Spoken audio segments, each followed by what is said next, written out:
Senhor presidente, esse não é um momento feliz para nenhum de nós. Vivemos um instante, um momento ímpar na vida da nação, em que pela segunda vez estamos vivendo um processo para que numa ação de impeachment afastemos um presidente do Brasil. Mas a presidente Dilma, presidente afastada, ela não será caçada por mim, senhor presidente, por nenhum desses senhores senadores, imagino que um pouco mais de 60 votos, mas ela será caçada por Salomão. Me pergunta, Vossa Excelência, Salomão é senador? Tem assento nessa casa? Não. Mas Salomão escreveu que a arrogância precede a ruína. Quando o processo eleitoral passou, senhor presidente, ali assentado eu estava, quando o senador Aécio Neves, então candidato derrotado para sua própria felicidade, faz um discurso aqui. E daquela cadeira eu disse: Vossa Excelência não perdeu as eleições. Vossa Excelência recebeu um livramento da parte de Deus. Mas por que permitiu Deus a eleição de Dilma Rousseff depois de tanta lambança feita nesse país? Ela, de fato, é fruto da vontade permissiva de Deus. As lambanças que fizeram no escuro, aliás, a Bíblia diz que tudo que é feito no escuro um dia virá à luz. As lambanças feitas no escuro precisava vir à luz. E foi a eleição dela que permitiu que as lambanças viessem à luz. E tomamos conhecimento de todas elas para uma nação que acordou, uma nação que se sentiu traída. A questão do impeachment, eles têm uma paixão enrustida por Eduardo Cunha. Tudo foi Cunha. Não foi Cunha. O Cunha simplesmente recebeu tantos outros, imagino que mais de 50, arquivou. E o que ele mandou para cá, mandou só com os pedacinhos que interessava a ele. Porque se manda com tudo, era o próprio fim do mundo. Quando se fala do conjunto da obra, aliás, não tenho nada contra o conjunto da obra. Até porque eles evocam o conjunto da obra para falar dos bons governos que fizeram. Se esquecendo também de que a Bíblia diz que um é o que semeia, o outro é que ceifa. Senhor presidente, no conjunto da obra houve inclusão social? Houve. Mas por que houve? Houve porque os fundamentos da economia foram dados no governo Fernando Henrique. Nem só o PSDB e tem diferenças homéricas com o Fernando Henrique Cardoso com essa questão de maconha. Mas os fundamentos da economia foi dado por ele. Alguém é cego? É capaz de tapar o sol com a peneira? Não. E então, com os fundamentos dados da economia, claro, pôde-se fazer as inclusões sociais, que ninguém também é cego para dizer que não existiu. Existiu, mas um é o que semeia e o outro é o que ceifa. Pois bem, senhor presidente, mas eles, quando falam do conjunto da obra, daquilo que eles fizeram, eles contam como se Lula tivesse descoberto o Brasil, escreveu a carta de Pero Vaz de Caminha e rezou a primeira missa. Aqui não tinha nada antes da chegada dele. Senhor presidente, o Brasil não é tolo. Nós estamos vivendo hoje um momento ímpar. E porque essa consciência de que ela cometeu crime, porque todo homem nesse país que tem idade para se candidatar a um cargo majoritário, ele se candidata sabendo que esse país tem uma lei de responsabilidade fiscal que também não foi assinada pelo PT, então não se sente na obrigação de cumprir. Milhares desses homens viraram ficha suja. Vossa Excelência é presidente do Tribunal Superior, sabe? São fichas sujas porque violaram a lei de responsabilidade fiscal. Ex-prefeitos, ex-governadores e nunca assaltaram o banco do seu estado. Alguns nunca roubaram um carro no seu município. São gente de bem, mas que viraram chacota porque violaram a lei de responsabilidade fiscal. E eu perguntei à presidente Dilma: presidente, a senhora pode me responder o porquê do PLN 5? Porque eu pensei que ela fosse caminhar para fazer uma meia-culpa. Porque o PLN número 5 foi o esgarçamento da lei de responsabilidade fiscal para caber 1 ano e 4 meses de pedalada de Dilma. O PLN número 5 foi o instrumento utilizado para limpar a cena do crime. Dilma sabia que precisava, para suplementar seu orçamento, pedir o Congresso Nacional e não fez. Se não fez, Eles dizem, mas o Congresso sei lá, deu continuidade. Eu queria dizer que deu a chancela. Falei a palavra boa, pronto, acertei. A chancela, arrumei outra que melhorou. Deu a chancela. E o que aconteceu? Era o PMDB de Temer. Esse desgraçado, oportunista, golpista. É o golpe de Temer. Miserável.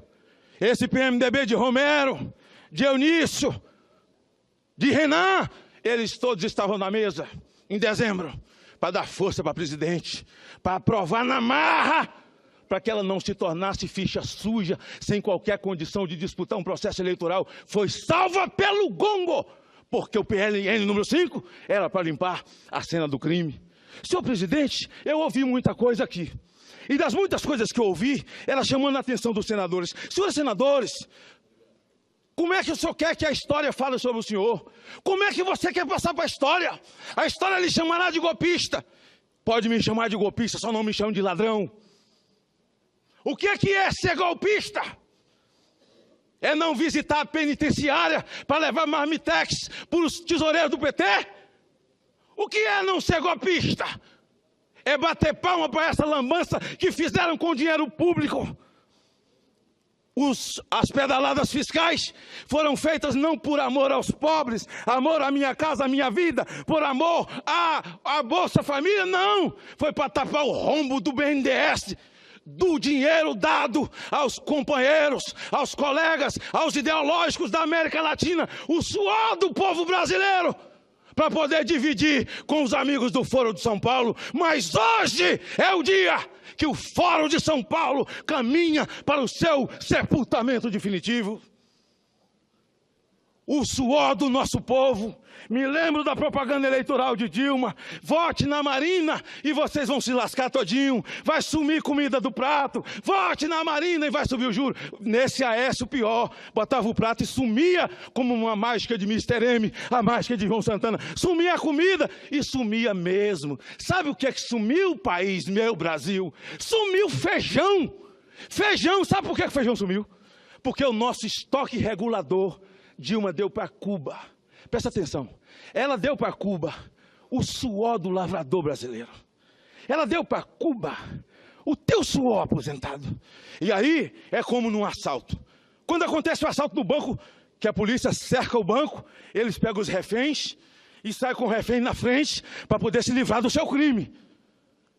Eles pegam os negros e põem de refém, põem os mais pobres, põem de refém, põem os velhos, põem de refém. As minorias são refém, como se eles pudessem livrar vocês do crime cometido. Mas agora nós seremos oposição, e na oposição nós somos fortes. Vocês eram fortes quando tinha moral para botar o dedo na cara dos outros, hoje não tem mais não. Oposição como? Vai falar de corrupção? Com que autoridade? Fala! Com que autoridade? Doutor Zé Eduardo, meu amigo, um grande orador, fez um discurso maravilhoso hoje, e com uma peça de oratória invejável. Eu fico de boca aberta. Houve um degladeio de oradores. Doutora Janaína, essa brasileira de coração verde e amarelo, que fez aqui uma peça de oratória maravilhosa, enriquecida com o jurídico, com a contextualização. Eu estou quase ficando gago. Com a contextualização, pronto, falei. Do problema da nação brasileira. Que coisa maravilhosa. Mas doutor Eduardo, meu amigo, fez uma colocação que eu achei interessante.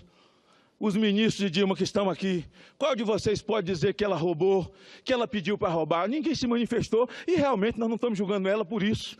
Ela não cometeu crime penal, é um crime de responsabilidade fiscal. E no meio do discurso ele falou uma pérola que eu achei maravilhosa. Ela nunca pediu dinheiro para ela ficar rica nem enriquecer seus filhos. Será que ela estava falando de quem? Enriquecer seus filhos? A nação se cansou de ver os dois filhos de Lula viver nababescamente, sem nunca ter dado um prego numa barra de sabão, com o suor dos filhos dessa terra. Senhor presidente, esse é um momento triste para mim, mas eu não posso fazer um discurso intelectual. Vossa Excelência conclui em 30 segundos. Intelectual eu não sou, mas eu tinha que fazer em nome de Esté, minha neta, em nome da minha família, da minha pequena Macarani, onde eu nasci, da minha pequena Itapetinga, onde eu fui criado, em nome dos meus amigos, do povo, do Estado, do Espírito Santo que me acolheu como filho adotivo. Senhor presidente, eu precisava falar dessa forma, porque de outra forma eu não sei falar. Nós estamos tristes pelo velório. Aliás, um velório que está parecendo velório de indigente. Eles disseram que ia ter 30 mil pessoas ali, não tem 20. É o indigente que está no velório do cemitério e ninguém foi visitar. Esse é o velório mais triste que eu estou vendo na minha vida. Mas nesse velório, eu, como gosto de cantar, vou homenagear a senhora presidente com uma música de uma dupla famosa lá do estado dela. Deu para ti, baixo astral, senador, vá para senador, Porto Alegre. por gentileza. Tchau. Senador, por favor. Senhor presidente, é a minha fala, encerrei. Tá bem, obrigado. De nada. Senador José Pimentel, Vossa Excelência está com a palavra.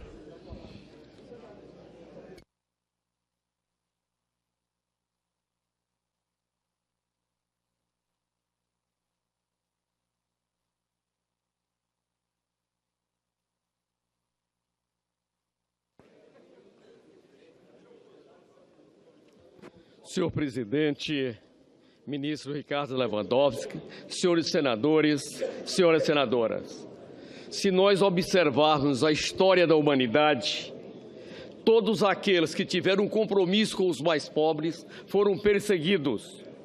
Se formos à África do Sul, Mandela passou mais da metade da sua vida preso, porque defendia os pobres, defendia os negros e queria acabar com o apartheid.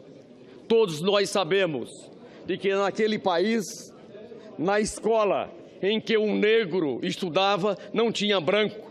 E nas boas escolas em que os brancos estudavam, os negros não podiam frequentar. Na unidade de saúde pública de boa qualidade, que era destinada aos brancos, os negros não poderiam frequentar. E aquele homem que teve mais da metade da sua vida presa, é considerado o maior líder da história da África do Sul. Se nós formos à Índia, colônia do povo inglês, no século XX, foi que ela se libertou. É a segunda maior população da humanidade naquele país.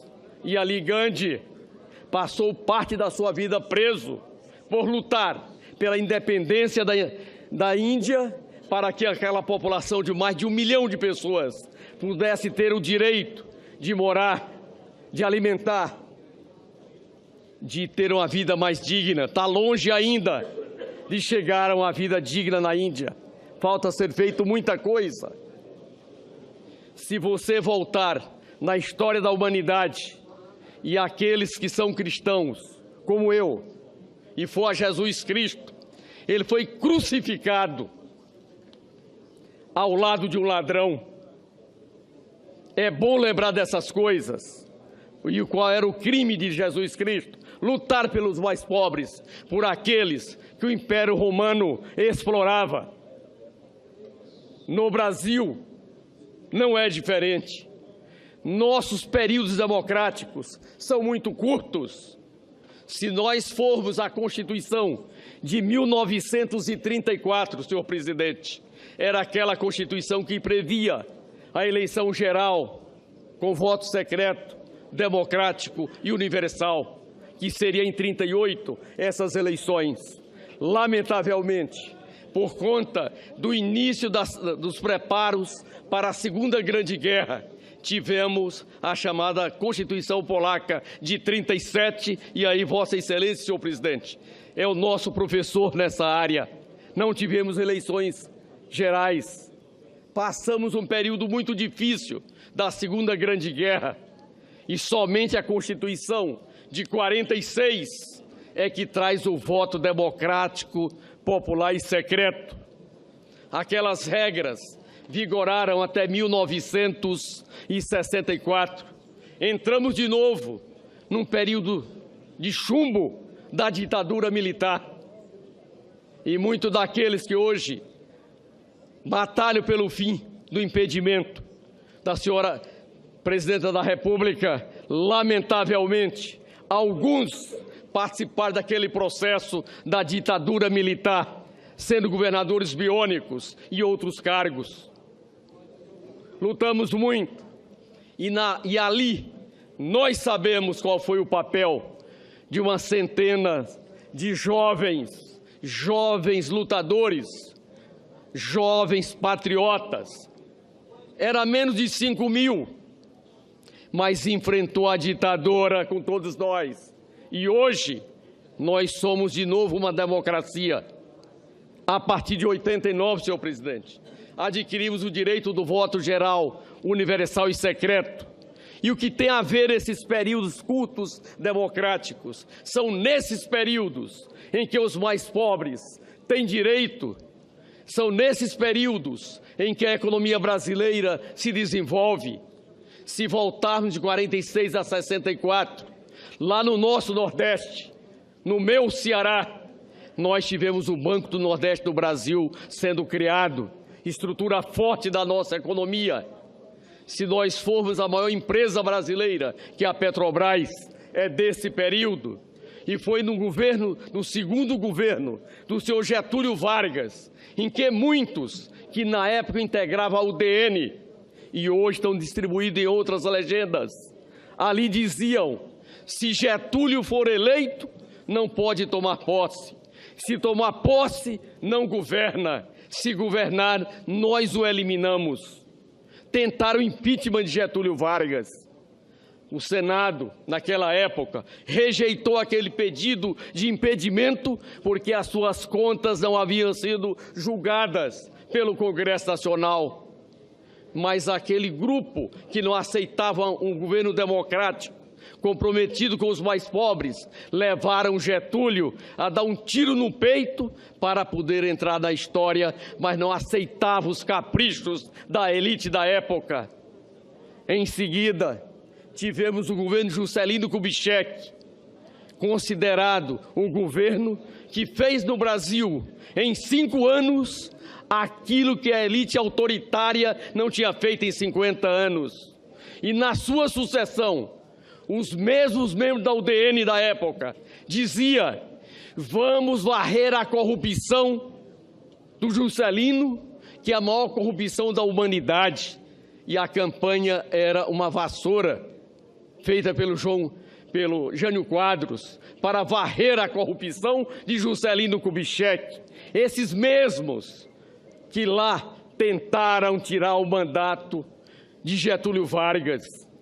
Esse processo, em seguida, tem a eleição. E o vice-presidente, como era da regra, era eleito em chapa própria. E João Goulart é eleito. João Goulart, com a sua proposta das metas, das reformas, não se contiveram, promoveram o golpe de Estado militar e civil. Este Congresso Nacional, na época, declara vaga a presidência da República para dar posse à ditadura militar. E amplos setores da imprensa brasileira, naquela época, dizia: não tem golpe. E daqueles que era tido mais avançado, chamava de ditadura dita leve, dita branda. E recentemente, felizmente, um desses grandes meios de comunicação pediram desculpa ao povo brasileiro pelos erros cometidos na ditadura militar. Aqui, neste Congresso Nacional, nós restituímos o mandato de João Goulart para dizer para a nação brasileira do grave erro que o Congresso Nacional tinha cometido. E são esses mesmos, com esses ideais, em que resolveram, após 4 eleições democráticas, em que o Partido dos Trabalhadores ganhou as eleições nas ruas, e resolveram já em 2014 ter a ousadia de desconfiar do resultado do Tribunal Superior Eleitoral, pedindo a recontagem dos votos. Perderam. Em seguida, tiveram a ousadia de pedir a sua diplomação, embora não sendo eleito. Perderam de novo. E aí, iniciam este processo de impedimento.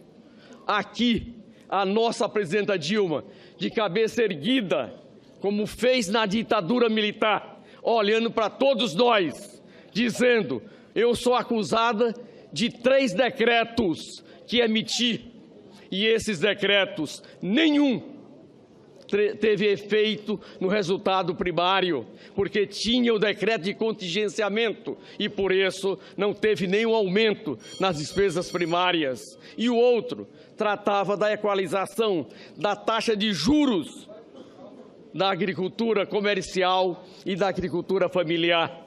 O procurador Ivan Cláudio Marques declara no processo criminal que havia sido ajuizado: não é empréstimo essa operação.